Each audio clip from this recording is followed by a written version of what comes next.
on nous dit que les païens adoraient aussi les trinités. Bon. Hein, les trinités païennes, vous avez par exemple la trinité égyptienne, hein, Osiris, Isis et Horus. Vous avez la trinité hindoue, hein, Brahma, Vishnu et Shiva. Vous avez la trinité nordique avec Odin, Thor et Frère. Vous avez la trinité romaine, hein, avec Jupiter, Minerve et Junon. Bon, alors donc, il y a des gens qui partent de ça pour dire que est-ce que la trinité n'est pas plutôt une conception païenne, puisqu'on remarque que les païens aussi ont des trinités. Et vous allez même voir, hein, les détracteurs de l'enseignement sur la Trinité vont même vous montrer des images, des photos, là où on voit 3 dieux et tout. Bon, le problème c'est qu'en fait, si vous regardez dans le dictionnaire, vous allez voir que il y a déjà le mot Trinité, il y a Trinité avec T majuscule, qui est le concept, qui est l'enseignement biblique, et Trinité avec petit t. Mais dans le cas des païens, de ce que les païens font, c'est pas exact, c'est pas tout à fait des trinités. En fait, c'est pas une trinité en tant que telle. Le mot qui cadre le mieux avec ce que faisaient les païens, c'est le mot triade. Les païens, eux, adoraient des triades, c'est-à-dire que vous avez Osiris, Isis et Horus sont plutôt appelés triades que trinités. D'accord? Donc, vous trouverez des dictionnaires qui font la différence entre trinité avec T majuscule et trinité avec T minuscule, parce que la définition n'est pas la même. Vous allez trouver des dictionnaires où on trouve trinité séparée de triade. Mais en tout cas, ce qui est sûr, c'est que les triades païennes n'ont absolument rien à voir. Absolument rien à voir avec la trinité biblique. Ou en tout cas la trinité chrétienne.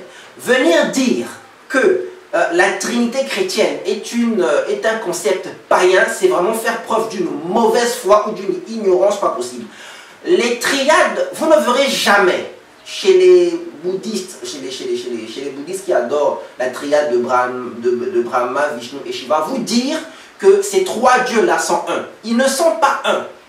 C'est-à-dire qu'ils sont parfaitement considérés comme étant 3 dieux bien distincts qui ne se confondent pas. Quand vous voyez Isis, Horus et Osiris, c'est 3 dieux bien distincts qui ne se confondent pas.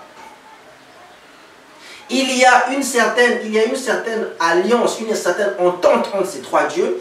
Il y a le fait que ces 3 dieux ensemble, hein, ces 3 dieux ensemble,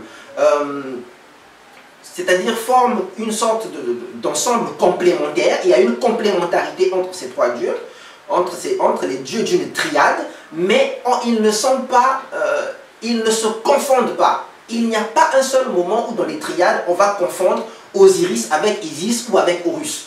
Il n'y a pas un seul moment où dans les triades hindoues, on va confondre Vishnu avec Shiva, avec Brahma. Ces 3 dieux, ce sont des dieux complètement différents. Or, nous avons vu que dans la Trinité, à un moment donné, le Père, le Fils et le Saint-Esprit se confondent, c'est-à-dire qu'ils sont identiques. Et à un moment donné, le Père, le Fils et le Saint-Esprit sont différents. Ce n'est pas la même chose. Pour que les triades païennes, pour pouvoir venir dire que les triades païennes, c'est la même chose que la Trinité chrétienne, il faudrait réussir à prouver qu'à un moment donné, ces triades-là, ces 3 dieux qui forment ces triades-là, puissent se confondre. Or que dans toutes les recherches que j'ai eu à faire, les païens ne confondent pas leurs dieux. Hein, si je prends la triade Odin, Thor et Frère, ils ne se confondent pas. Odin est différent de Thor et qui est toujours différent de Frère. Il n'y a pas un seul moment où ils se confondent. Or, quand vous regardez dans la Trinité chrétienne, il y a un moment où le Père et le Fils et le Saint-Esprit se confondent, c'est-à-dire qu'ils sont identiques. Il y a un moment où ils sont distincts, il y a un moment où ils se confondent. Comment est-ce que le Dieu biblique fait ça? Je ne sais pas. Mais en tout cas, c'est la raison pour laquelle le Dieu biblique, on l'appelle le Tout-Puissant. Parce qu'il est capable de faire des choses qui nous dépassent complètement. Donc il faut cesser, il faut arrêter de confondre la Trinité chrétienne avec les triades païennes. Parce que dans les triades païennes, à aucun moment les dieux qui constituent chacune de ces triades ne sont identiques. Ce qui n'est pas le cas de la Trinité chrétienne. Dans la Trinité chrétienne, le Père, le Fils et le Saint-Esprit sont un seul Dieu. À un moment donné, ils sont complètement identiques, ils se confondent. À un autre moment donné, ils sont distincts. Donc voilà ce que je voulais dire ce que je pouvais répondre par rapport à la question des trinités et des triades. Bon, je voudrais aussi rajouter quelque chose parce qu'il y a un détail que je dois donner.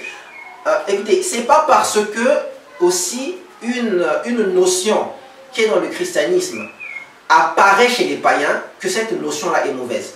Je dis souvent que ce n'est pas parce que je veux voir un jour le diable en train de lire la Bible que je vais cesser de lire la Bible. D'accord? On ne fait pas la volonté de Dieu ne se discerne pas en regardant ce que le diable fait ou ce que les païens font. C'est pas en regardant ce que les païens font ou le diable fait qu'on va déterminer que non, c'est la volonté de Dieu. Donc, je répète, c'est pas parce que vous allez voir le diable lire la Bible que vous allez dire que comme le diable lit la Bible, voilà, lire la Bible c'est diabolique. Parce qu'il y a beaucoup de chrétiens qui raisonnent comme ça. Hein? Ce n'est pas parce que vous allez voir les païens faire telle ou telle activité que vous allez vous dire, bon, comme les païens font ceci ou cela, donc nous les chrétiens, c'est pas comme ça qu'on détermine la volonté de Dieu. C'est vrai que la parole de Dieu nous dit que de ne pas nous conformer au siècle présent, mais elle précise que notre intelligence doit être renouvelée. Hein, que notre intelligence doit être renouvelée. Donc, notre intelligence est renouvelée par quoi? Elle est renouvelée par la parole de Dieu. Donc, nous discernons la volonté de Dieu d'abord par la parole de Dieu. Parce que si vous regardez seulement les choses qu'il y a chez les païens pour déterminer ce qui est la volonté de Dieu ou pas, vous allez faire n'importe quoi. Je prends un exemple simple. Regardez l'histoire de Jésus-Christ par exemple. Vous allez retrouver Jésus-Christ qui est né d'une vierge, c'est-à-dire que sans l'action d'un père, d'un homme masculin, il est né d'une vierge, il se retrouve avec 12 disciples, il est trahi, il meurt violemment et ensuite il ressuscite. Si vous regardez dans les religions païennes, vous allez trouver des personnages qui ont à peu près la même histoire que Jésus. Hein, on dit par exemple que Horus a la même histoire que Jésus. Lui aussi, il est conçu de manière un peu extraordinaire, hein, sans forcément qu'il y ait acte sexuel, même si dans ça on pourrait en douter un peu quand on regarde l'histoire, mais c'est une conception à peu près approximativement virginale. Vous regardez Krishna par exemple, hein, vous allez voir Krishna a à peu près la même histoire. Donc si vous regardez seulement les points communs, j'ai même vu une vidéo comme ça sur internet où il y avait une personne qui prétendait que bon voilà, l'histoire de Jésus c'est de la mythologie, ça a été inventé, hein, ça a été basé sur, c'est une histoire fabriquée qui s'est basée sur les histoires des peuples païens. Bon, ça c'est n'importe quoi, il suffit d'aller sur Wikipédia ou d'acheter une encyclopédie pour voir qu'il y a bel et bien existé un personnage historique qui s'appelle Jésus-Christ, hein, qui est mort et qui est ressuscité, voilà. Même si c'est quelque chose de difficile à accepter pour les païens, il y a bel et bien eu un personnage appelé Jésus-Christ qui avait des disciples et à qui on attribue la paternité du christianisme. Donc, vous voyez, vous basez seulement sur le fait que dans telle religion qui est païenne, on trouve la même notion que dans le christianisme, donc ça veut dire que cette notion-là est païenne. Si vous entrez dans ce chemin-là, ça va vous amener loin. Ça va vous amener très loin et vous allez vous éloigner de la foi chrétienne. La volonté de Dieu se discerne par rapport à ce qui est écrit dans les Écritures. La volonté de Dieu ne se discerne pas par rapport à ce que font les païens, par rapport à ce qu'ils ne font pas. Ok?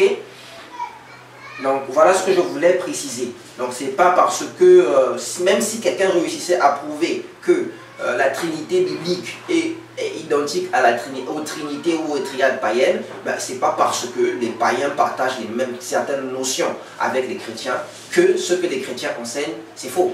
Hein?